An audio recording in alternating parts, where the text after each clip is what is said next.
One other problematic realm that I want to quickly bring up with regards to AI is something called Character.AI and other Hmm. things that fit within that realm. Character.AI is a website, and you can go on there and you can have conversations with characters. I haven't been on it, but so I don't know if they're, um, but it's a bunch of generated characters that you can have full on conversations with. They're going to Hmm. have different backgrounds and different stories and different perspectives and who knows what. The really worrying thing about that is that millions and millions of conversations have already been had on that site already. How long has it been up? Well, I don't know how long, but considering the timeline of AI in general, it can't be that long. But there's a market for that. And when you talked earlier about, getting sucked into a dark hole with these types of things, that's what I was thinking about.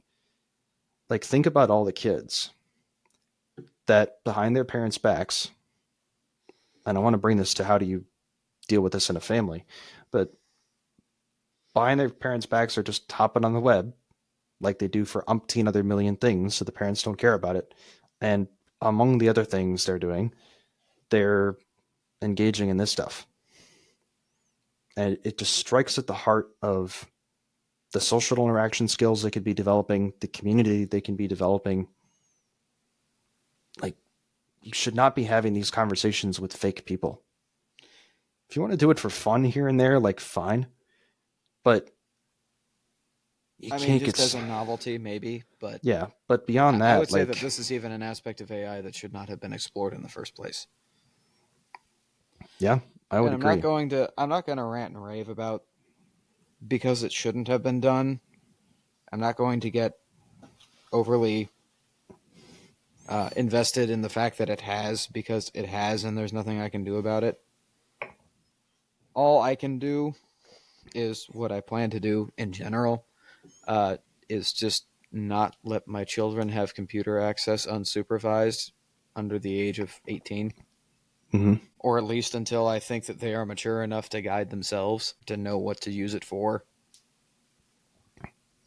to know how Mm-hmm. to properly use the thing. And you don't live a life so exhausted where you just are like, I haven't really talked with Johnny about all of these things in life. Will he be mature enough to use the internet and stuff? Like, can I give him the phone that he wants? Like, Yeah. all of his friends have it. Like, Well, and fine, he can have a phone. Like, that's a bad route of parenting right there. yeah. It's uneducated about your own children, which means you've failed well before that moment. Well, because you're not. There's so many mistakes that are made of people not getting to know their children and not wanting to take the time to get to know their children.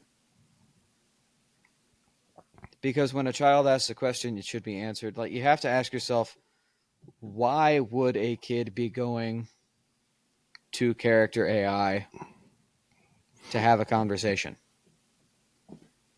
Especially if this kid has siblings and if this kid goes to school or lives in a neighborhood. Like, why is anybody outside of some individual person who lives in a hole in the ground in the Mojave Desert going to this? Well, it's probably because they're actually starved for human interaction.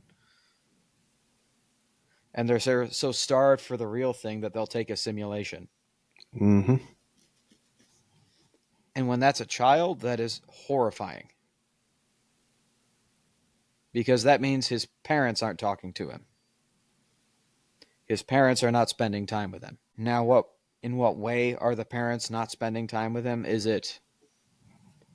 Are they just thinking they can ignore him and, give him food and water and let him grow up on his own and he'll be all right? Is it that? Or is it because they've fallen into this idea that, oh, both mom and dad need to have jobs and nobody's ever home? Or does he have a single mom or a single dad? Single parent homes are apparently more common than two parent homes these days, Really? or they're getting there. Ugh. I know at this point, at least with our generation, it's far and away more common to be living together than to be married, which is a sad and sick statistic. But if it's not more common to grow up in a single parent household than a two parent household, If it if that isn't the case now, I wager that it probably will be at some point in the future if things aren't done to deal with that. I don't actually know that statistic off the top of my head, but I know it's definitely way higher than it should be. But these kids are probably going to this website because they're starved for human interaction. And they're starved for human interaction because people have been staring at their phones for way too long, especially kids, because there's way too parents that think that children are just petulant little monsters, and the only way to deal with them is to keep them quiet. Yeah, that attitude's out there all over the place. Like I remember there was this. Then again, we've bred society from the beginning to say, like, well, yeah, I actually care about, I feel like having a kid now. I feel like suffering with that. And maybe I feel like suffering with it a second time. And then I'm like, nah, I'm done. Tire tubes, I'm gonna go live my life now. Two is enough, and I'll go retire. You know, We bred talk society about for that, but that's not good. the sick and sadistic. Yeah. Like I'm just tired and I want to do my own thing now and just let these little monsters run loose Yeah. because I don't want to pay any attention to them, or I can't because I work too much. It's like this thing where it's like where people tell you, "Oh, don't work at home because then your kids will distract you." For one thing, my children are not a distraction. Now, sometimes if they come to me with a problem that's a very minor problem that doesn't have to be dealt with right now, and I'm in the middle of a meeting, then it's okay, sweetie. I'm in the middle of a meeting. Like earlier, my daughter got out of bed because she wanted to come in and spend time with me while she needed to be in bed. So I said, no, go back to bed. I'm not sloughing her off. Children actually need to be given attention by their parents. Like I remember this. There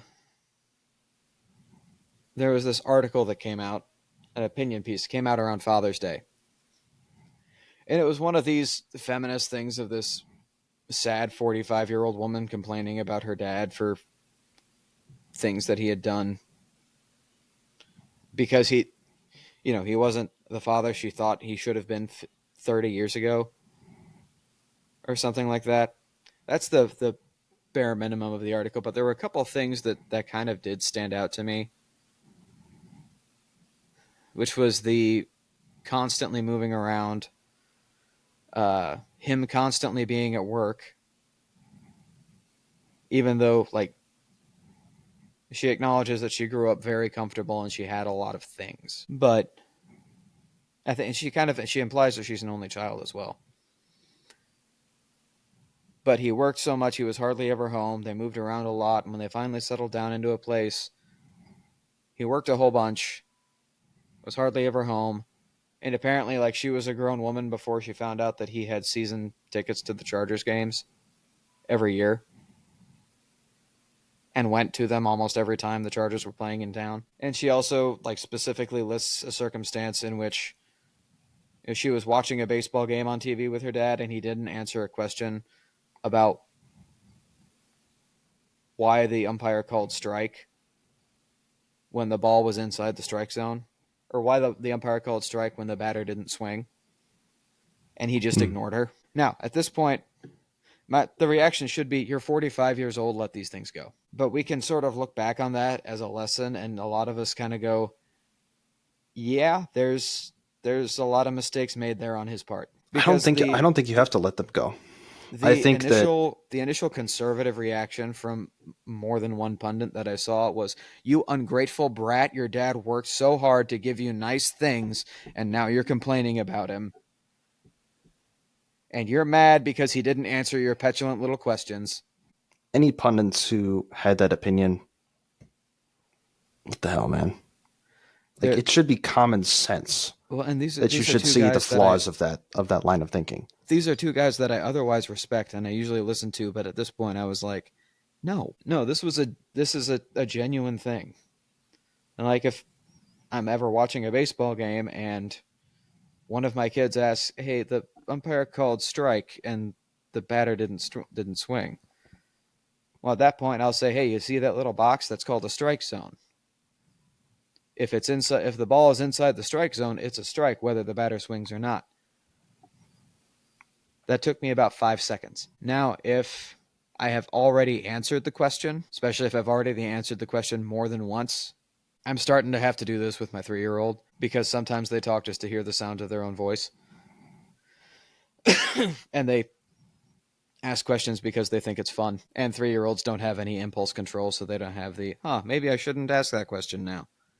If I've already answered the same question 3 times in the last 5 minutes, then at some point I'm probably going to turn around and say, I have already answered this question. Please stop asking it until you're ready to actually pay attention to my answer. Because you can't just jump literally every time your child opens his mouth. At that point, the kid's running the house. Mm-hmm. But even if you said the same thing for an unjustifiable reason, that would still be better than the silent response. Yeah, then Or just would be less completely bad. ignoring. So, and I don't mean, by the way, like she has to hold on to these things, but And completely ignoring would be the wrong response, even if I've already answered the question multiple times.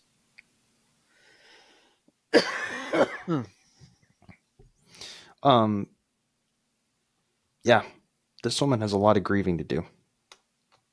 After that they can be let go of. What I'm what I was reminded also of when you were saying that, which is well said. Tiger Woods' dad had a rule, and that rule was basically if Tiger came to him with something, um, he was going to drop whatever he was doing and chat with his son. And that conversation might take a couple minutes, might take several hours. Didn't matter. Like that was the rule. That might not be the best example because we all know how Tiger Woods did turn out. I didn't say anything about his character. I'm talking about his dad. But I will give his dad those points. It's like, yes, if your son comes to you with something, you drop what you're doing and you hear him out. That just seems right. Exactly. Your response to your son should never be, "Get away from me, boy, you're bothering me." Yeah. There's a reason that the dad in Mary Poppins does not stay the same character. He actually transforms in this Yeah. regard. He's actually the one that whole movie is about. He's the reason she comes. Is because he's not being a father. He goes from being a rich bastard of a banker to a much richer flyer of kites. There's another movie from the 90s called Uncle Nino. It's a very, very sweet movie. So there's this family. It's this kind of typical upper middle class suburban family. The dad has a job in a business of some kind. Mom is kind of at her wit's end, so she just sits down and drinks wine at the end of the day. Or it's the 90s, early 2000s, I would say. Hmm. You know, the boy and a girl who can't stand each other, and the boy's got the keep out sign on his door and all the rock posters on these. Basically, what you would see in a kid's room in the early 2000s on TV. Hmm. Which, by the way, my room never looked like that. You and I were homeschooled. Yeah, There's a that's true. reason that we are sitting with the backgrounds that we have. Nice Lord of the But Rings background, by the way. basically, their life sort of gets a little bit upended when the dad's uncle comes to visit from Italy. And he doesn't speak any English, and he is used to life as it is in this tiny little village in Italy. And there's a lot. It's a comedy. There's just a lot of these very funny little moments. Like he goes shopping with the mom and doesn't understand that you can't take a bite out of a plum that's on display in the supermarket. They get thrown out because he keeps sampling all of the produce and spitting it out on the floor because it's no good. But basically, by the end of that movie, because this dad is so caught up in his business that he doesn't really even know his kids. Basically, the last things that the dad does in that movie is he basically verbally flips off his boss because the boss is trying to like shove the finger in his face. Like, there's some like project or deal that they're trying to have go down, and it's not working where they're at, which is like some eastern city. It's probably somewhere around Philadelphia or Boston. It's not working here, so now we've got to go up to Canada on X weekend and spend the whole weekend up in Canada. And basically, the dad finally realizes at one point, like, why am I chasing these promotions if they're not letting me spend time with my kid? Because his kid apparently started a band at the school and was going to have a breakout performance at the talent show, and he was going to miss it otherwise. He didn't because he basically told the boss to go, you know, go fly a kite, basically. I'm going to go be with my kid. And it's a really, really good little scene. It's a very good movie. I recommend everybody watch it. But kind of where I'm at with that sort of thing. And if to bring it back to AI, um, if AI can speed up a businessman's process so he can go home and be with his children and still make enough to support his wife and kids, I am all for that. If AI can help put fathers back in the home, I am okay with that. I'm okay with whatever tools are necessary to put a dad back in the home where he can be present and listen to his children. And he can speak to and love his wife because that is the father's job. Love your wife and raise your children. And I'm okay with anything that gives you the ability to do that correctly.